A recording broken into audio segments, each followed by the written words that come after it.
This section examines gearbox operation. In a rear-wheel drive manual transmission, the splines on the input shaft engage with the splines of the clutch-driven plate.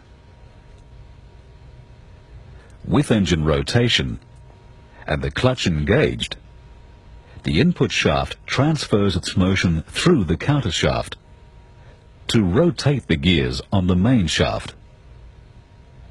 In this neutral condition, the engagement sleeves and hubs splined to the output shaft are stationary. No drive is transmitted to the output. Depressing the clutch pedal removes the engine load from the input. This allows an engagement sleeve to be moved into engagement with the external teeth on the gear selected. This locks the gear to the main shaft. When the clutch is released, the drive is transmitted to the input gears along the counter shaft to the gear selected. Since this gear is now locked to the main shaft rotates and transfers the drive to the final drive unit. The speed ratio and the torque transferred depend on which gear is selected. In this 4-speed transmission, first gear, the smallest on the counter shaft, meshes with the largest gear on the main shaft to give first gear. This is the lowest forward ratio. The greatest number of turns of the input are required to achieve 1 turn of the output. This also gives the greatest torque multiplication.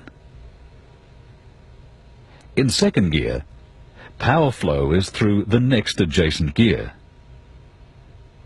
The difference in speed between input and output shafts is reduced.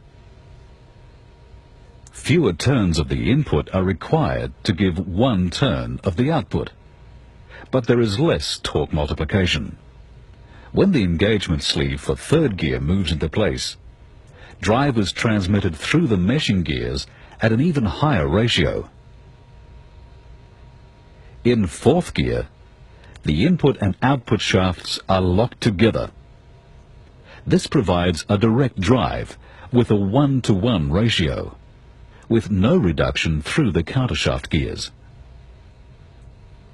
The input and output shafts turn at the same speed, and therefore there is no torque multiplication. The countershaft gears and their corresponding gears on the main shaft continue to rotate, as the countershaft is constantly in mesh with the input gear, but they do not transmit any drive. With the vehicle in motion, these gears will be turning at different speeds in relation to the main shaft and to the engagement sleeve, which is locked to the main shaft by the spline. When changing gear, their speeds must be synchronized so that the engagement sleeve can move smoothly into engagement.